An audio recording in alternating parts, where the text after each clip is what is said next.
Hello there! This is an updated version of the uh, video I did last Sunday, the 19th. Uh, Basically, I had to redo the video because of the some audio problems showed up that didn't show up until after it was uploaded and didn't catch them. Sorry about that. And, well, I just decided to redo the whole video anyway. So, we'll start off with... Well, that's going to stick out like a sore thumb, especially since it is my thumb. And how many times have you seen that cliche before? Probably so many times that the next time you see it in a book, you just might throw it across the room. Just make sure you don't aim it at any unbreakable items, particularly the windows, because if you might get evicted from an apartment, and if you own the house, well, insurance probably won't cover broken windows if you throw a book through it. It would be great, though, wouldn't it, if we could come up with different ways to describe things in our books without resorting to the tired old cliches, wouldn't it? And so, in keeping with that thought, this is part 2 of my cliche removal series. For this video, it is 11 cliches in description to remove from your stories, and I will start with what I started this video with. It starts out like a sore thumb. The meaning behind this is that it is describing something that is almost impossible to miss. But what you really want here is that description that really makes your reader think, wow, or puts a really good image in their head. A better way to say this then could be, you couldn't miss the trail of dried blood on the white tiles. As you can see with that, you're getting the same thing as sticks out like a sore thumb, but a much better way to describe that thing. Number 2, cold as ice or hot as hell.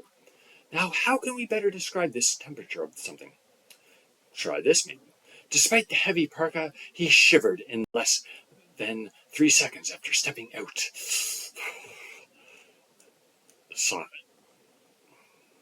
Or this. It took all of 5 seconds for sweat to start gleaming on his forehead and pouring down his face. Both of those get you to feel how cold or hot the area was without resorting to a tired old saying. Number 3, quiet as a mouse. You could also put in here, the silence was deafening, as a cliche you want to avoid. Not to mention the calm before the storm. So let's go to the think tanks, shall we, and come up with a better way to describe silence. Something that is not the ho-hum stuff we've seen so many times before. Maybe this, the forest, always goes silent when a predator is lurking. That's what this felt like. That's why she drew her weapon, because she didn't want to be the prey. Number 4, busy as a bee. Or insert any other insects that are always busy. You could always possibly also include it ran like a well-oiled machine, or ran around like a chicken with its head cut off. I won't demonstrate that one myself. I like my head where it is. It's much better here, in my opinion anyway. Not going to welcome you on that unless you agree with me. And, well, anything else that sounds similar to someone being extremely busy. After all, we're all stupidly busy these days, aren't we? So, how to rectify this cliche? Perhaps something like this. After 8 hours of non-stop work, Jane and Mark were finally able to take a breather. Number 5, white as snow. But first, a little sip of water. The problem here is that those of us who live in neighborhoods that have dogs will know that not all snow is white. So to describe something that is bright or white, or without also saying it was blinding, maybe try this. He could not see more than 2 feet ahead of him from the brightness of the landscape. And this also leads us into the next cliche. Number 6, black as night. Kind of like the same thing as the previous one. To fix this or anything else that is something so dark it's near impossible to see. Maybe say, the inky darkness swallowed the light, enveloping the hero like a prison from which he could not escape. I hope you're enjoying the video and that you're finding it helpful. If so, be sure to slap that like button and subscribe to my channel. You can also leave a comment to tell me how you would avoid these cliches or any that you didn't see here. Number 7, sharp as a tack. This generally denotes someone's intelligence, so make sure you're also to not say wise as an owl.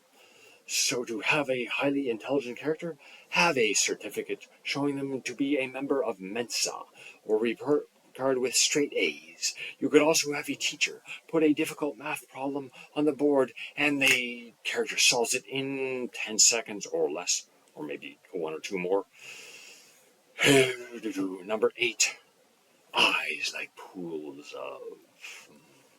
What shall this be? This could be shimmering pools of silver water, or fires like hell. But either way, let's think of something that could be even better than that. Maybe this.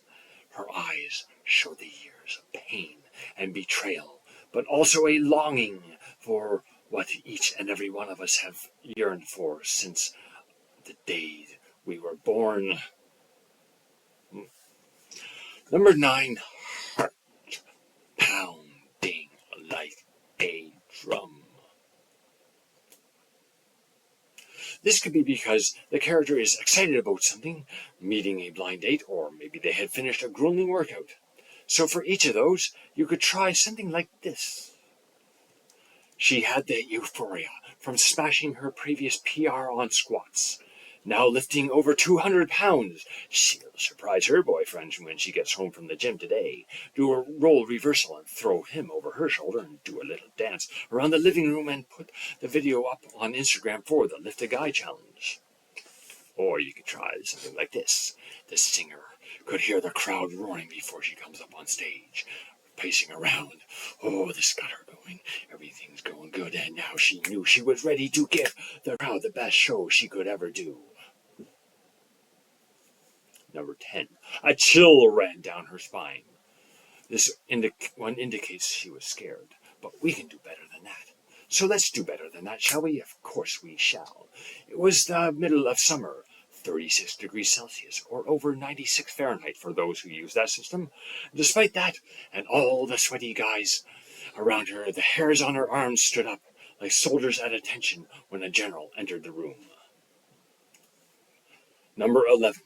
Butterflies in his stomach. This tells us that the character is nervous. But why? Is he going to ask the girl to dance or out on a date? But like all others, there's a better way to say this. So have him about to phone the girl he had a crush on to ask her out. He's 15 years old or younger, and it's the first time he's ever asked a girl out before. If you're a guy, you probably know that feeling before. You remember the first time you've ever asked a girl out. You're going to call her up and, like, what if she says no? What do I do? What do I do about that?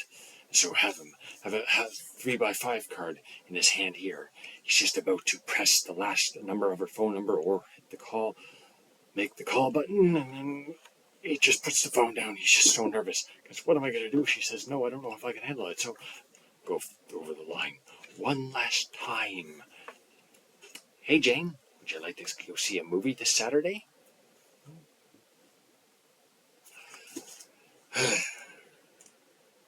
Well, there you have it. 11 description cliches to get rid of in your fiction. I hope you liked the video and that it helped you with your own writing. If not, let's keep it a secret, shall we? And don't forget to subscribe to my channel and let me know in the comments what subject matter you'd like to have me cover in the future. Have a great day and a great week. I will see you in 7 days. So long.